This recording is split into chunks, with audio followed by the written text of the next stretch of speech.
हे दोस्तों, कैसे हैं आप लोग। तो हम चैप्टर नंबर 6 ट्राइंगल्स में थ्योरम 6.2 को अभी प्रूव करेंगे। थ्योरम का स्टेटमेंट है कि if a line divides any two sides of a triangle in the same ratio then the line is parallel to third side. ये कन्वर्स ऑफ बीपीटी है, जिसमें लिखा हुआ है कि अगर A D upon B D equals to A E upon C E है, मतलब अगर एक लाइन है जो एक दो साइड्स को प्रोपोर्शनेटली डिवाइड करती है, तो वो लाइन जो है वो थर्ड साइड के पैरेलल होगी। ये हमको प्रूव करना है। अगर अच्छे लग रहे हैं वीडियोस भाई तो लाइक सब्सक्राइब शेयर ज़रूर कर देना। वापस से क्वेश्चन पे आते हैं। Given can triangle A B C A D upon B D equals to A upon C, ठीक है। और टू प्रूव क्या करना है हमको कि D is parallel to B C, मतलब ये डी साइड बी सी के पैरेलल है। तो पहले कंस्ट्रक्शन करेंगे। कंस्ट्रक्शन में क्या आएगा, draw D E dash parallel to B C. भाई देखो, डी बी सी के पैरेलल नहीं है, हमें लाना है, तो हम अज्यूम कर लेते हैं कोई डी डैश करके साइड है जो कि बी सी के पैरेलल होगा, और उसको ड्रॉ कर लिया। अगर उसको ड्रॉ कर लिया तो भाई D E dash B C के पैरेलल है एज पर कंस्ट्रक्शन। तो A D upon B D equals to A E dash upon E dash C होगा बाय बी पी टी। वही में लिखा है in triangle A B C D E dash parallel to B C by construction, so A D upon B D equals to A E dash upon E dash C by basic proportionality theorem.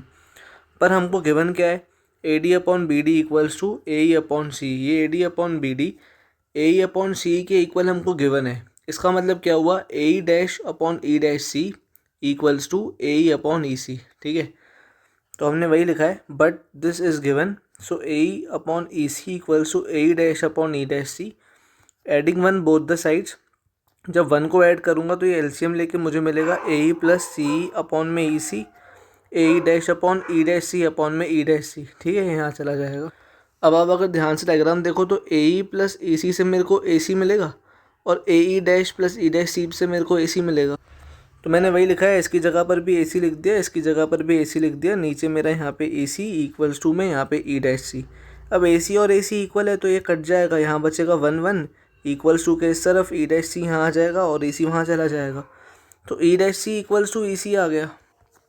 भाई देखो, ए E dash और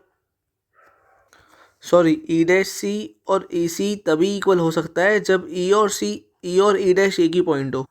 और अगर E dash और ई एक ही point है तो फिर डी ई डैश और डी ई भी सेम लाइन होगी, और अगर D E dash B C के पैरेलल है तो डी ई भी बी सी के पैरेलल होगी।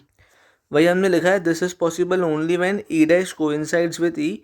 अगर ई डैश और ई एक ही पॉइंट है तो हमने कंस्ट्रक्शन से लिखा था A E dash parallel to B C, तो A E parallel to B C भी ऑटोमेटिक हो जाएगा क्योंकि ई डैश और ई सेम ही पॉइंट